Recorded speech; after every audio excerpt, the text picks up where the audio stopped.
Welcome back, listener. We're diving deep today into a series of murders that really shook South Florida back in the late 90s, early 2000s. Yeah, between 1997 and 2001, to be exact. What we've got laid out here are details about the victims, the crime scenes, and, well, ultimately the two individuals who are linked to this string of, well, tragedies, really. What makes this one so interesting, I think, is that it wasn't just one person involved. Right. Multiple perpetrators. Yeah. Always adds another layer of complexity, doesn't it? Absolutely. Each leaving their own kind of mark on this, dark period in South Florida's history. And one of the things that makes this case, well, even more fascinating is the fact that a lot of the victims were connected to the world of adult entertainment. Yeah, and not just connected. One of them was actually a former Playboy playmate, Star Stowe. Her story, it's really, well, it's just one of those stories that I think kind of highlights the vulnerability of women who are caught up in that world, facing a lot of tough realities. Yeah, definitely. And it is a stark reminder, too, that danger can lurk even in those seemingly glamorous settings. For sure. So let's go back to the very beginning. Okay. The first victim was Sandra K. Walters. She was found strangled behind an adult bookstore in February of 1997. And like Star Stowe, her story kind of really speaks to the, just the precarious circumstances a lot of these women faced. Then, just a month later, in March of 97, Star Stowe is found murdered in Coral Springs. Right. And I think those early murders really created a sense of, fear, especially among women involved in sex work. It felt like they were being specifically targeted. It's heartbreaking, honestly. And that pattern, sadly, it didn't stop there. No. In November of that same year, there were two more women, Teresa Kettner and Tammy Strunk, found murdered, each left behind shopping centers. It felt like the killer was becoming more and more brazen. It's like with every victim, they were getting bolder. Yeah, yeah. And there's this one detail from Tammy Strunk's case that's always stuck with me. Oh, okay, what's that? Investigators found a blue towel at the crime scene with the monogram JSM on it. Yeah, SM. Yeah, and they were never able to figure out what it meant. Wow. Like, was it a random object or a clue left by the killer intentionally? Who knows? It's a mystery. It's like, even when you have a seemingly significant clue, it can just lead to more questions. Exactly. And the murders, well, they did continue. In January of 1999, Sheila Griffin was found strangled in a vacant lot. And Sheila was a former nurse. The nurse. Yeah, so unlike the previous victims, she wasn't involved in sex work at all. It really threw a wrench in the investigation. Makes you wonder, was it the same killer, changing their MO, or was there someone else? Exactly, yeah. And then just a month later, you have Crystal Martin. She was involved in the sex industry, and she's found murdered in a motel room. So, like, switching back. Right, almost like a back and forth. It's so confusing. It definitely added another layer of complexity. Then, in June of 2000, Melissa LeJames, her body was found in a canal. A canal? That's a new location. Right, like, were they trying to hide the body, or was it, just carelessness? It's so hard to say, isn't it? It really is. It makes you wonder if it was even the same person each time, right? Like, maybe there's multiple people involved. Chilling thought. But it turns out that might actually be the case. For years, there were no arrests. I'm sure a lot of people wondered if these murders would ever be solved. It's tough when it goes cold like that. And then, in June 2001, there was a major breakthrough. A man named Joel Tiller was arrested. And get this, he was linked to Sheila Griffin's murder through DNA evidence. DNA, it's amazing how powerful that technology has become. It's like, we leave traces of ourselves everywhere, and sometimes those tiny bits of information can tell a whole story. And in Tiller's case, it led directly to his arrest. Absolutely. But then what they uncovered about his past, it was really disturbing. Turns out he had a prior conviction for murder back in 1968. Wow, in 68. Yeah, and there were accusations of other violent acts too, so, it wasn't just a one-time thing. It was a pattern. Exactly, a pattern of violence going back decades. It makes you think, doesn't it? Oh, yeah, absolutely. It just shows you how complex human behavior can be. And even though Tiller's arrest brought a sense of closure to Sheila Griffin's case, it really just brought up more questions about the other unsolved murders. Like, could he be connected to those two? Right. We might never know for sure. But as we'll see, Joel Tiller was just one piece of this puzzle. Right. In 2021, a new development emerged. A man named Roberto Wagner Fernandez was posthumously linked through DNA to 3 of the murders. Posthumously. So, wait, he was already Dead. He died in a plane crash back in 2005. Wow. So he was out there living his life while investigators were trying to, solve these crimes. It's just, well, it's mind-blowing, isn't it? You can't make this stuff up. And that's where we'll pick up next time. Yeah, we're going to dive into the story of Roberto Wagner Fernandez and explore how this DNA technology, well, just how much it changed the game in solving these murders. Yeah. Welcome back, listener.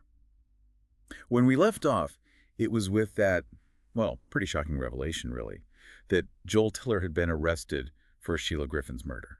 Yeah, and on top of that, his past was, well, it was pretty disturbing. He had that long history of violence, suggesting that this brutality was, like, deeply ingrained in him. It's like one of those moments where you realize that, the monsters we fear are sometimes very real and walking among us. But like we were talking about, Tiller was only one part of this story. Right, right. We were talking about the fact that there were multiple victims and the ways they were killed were different. Investigators were already thinking that there might be more than one person involved. Yeah, and then in 2021, there was this huge twist in the case. A man named Roberto Wagner Fernandez, he died in a plane crash way back in 2005, but his DNA was linked to 3 of the murders. Tim Dietz-Livesey, Sia Demas, and Jessica Good. It's crazy, right? This is something straight out of a crime novel. It's almost unbelievable. Like a killer who just vanished, and then years later, DNA technology, it just, unmasks him. It's amazing how DNA can be like this silent witness, right? I know.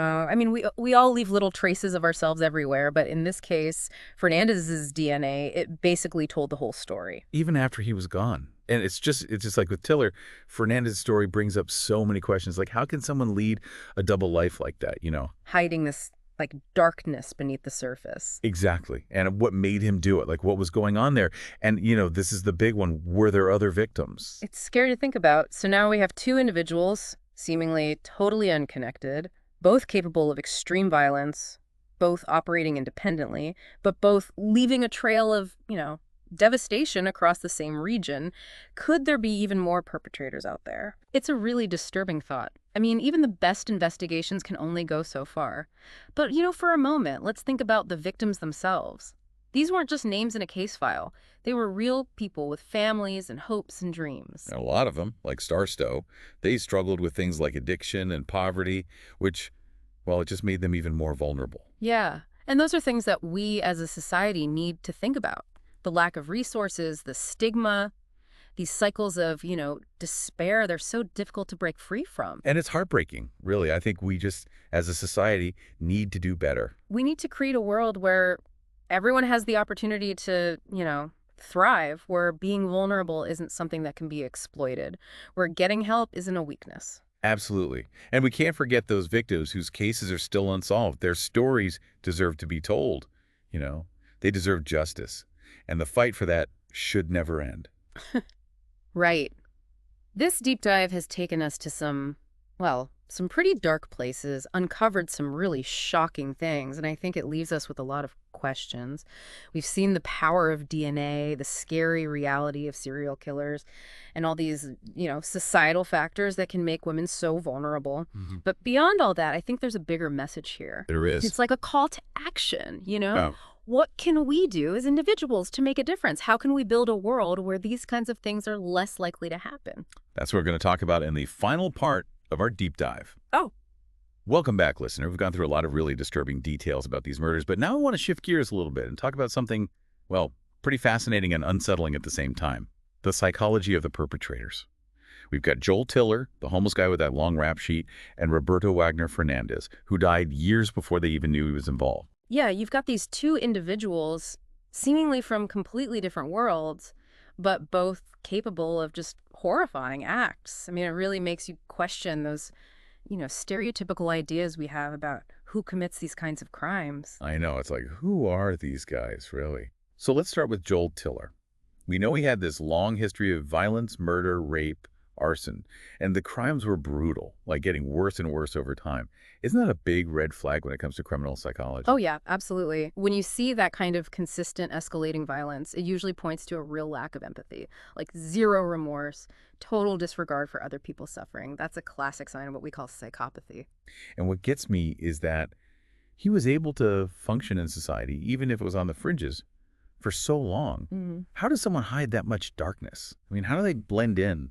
Well, that's one of the most, I guess, disturbing things about people with those psychopathic traits. They can be super charming, manipulative, even charismatic. They're really good at putting on this mask of normalcy that makes it hard for people to see the danger underneath. It's kind of a scary thought, isn't it? Now, Roberto Wagner Fernandez, he's a whole other story. He was living this seemingly normal life, traveling all over the place. No criminal history at all before his DNA popped up. Yeah, it's wild, right? That's what makes his case so interesting and in some ways even scarier. He's what we call an organized offender. These guys are meticulous, they plan everything out, and they're really good at keeping up appearances, sometimes for years. So it makes you wonder, are there others out there just like him, leading these normal lives, hiding these dark secrets? It's definitely a possibility. These cases, I think, really force us to face the fact that evil can exist anywhere. It's not always the creepy stranger or the obvious outcast. It could be the successful businessman, the friendly neighbor, someone you'd never suspect. Okay, so we have these two very distinct profiles, two paths that led to these horrible outcomes. So what have we learned? What does all this tell us about violence and how we can try to prevent it? Well, I think it tells us that there's no easy answer. There's no single reason why someone becomes a killer. Violence, well, it's complicated. Usually it's a mix of things like individual psychology, social factors, even some biological stuff. But the thing to remember is that even if we can't fully understand or predict it, we can try to build a world that makes it less likely to happen. Okay, but how do we do that? Well, think about the victims in this case. A lot of them were dealing with addiction, poverty, and the dangers that come with sex work. Those are big societal problems that make people vulnerable. What if we put more effort into addressing those root causes, providing support and resources to the people who need it most? So we're talking about a society that emphasizes empathy, that gives everyone a chance to succeed, and that helps those who are struggling. Exactly. And it's about having healthy relationships, knowing how to resolve conflicts peacefully, and creating a culture where violence is never the answer. Listener, this deep dive has taken us on a journey into a really dark side of human nature. We've seen the details of these awful crimes, tried to understand the minds of the people who committed them, and I think faced some uncomfortable truths about the world we live in. But it's not about just staying in that darkness. It's about using what we've learned to try to make things better. I agree. We can honor the victims by working to prevent these tragedies from happening again. We can learn from what went wrong and create a world where everyone feels safe, valued, and has the power to live up to their full potential. I think that's the kind of legacy we should all be working towards. Well said. Thank you for joining us on this, well, very difficult but important deep dive.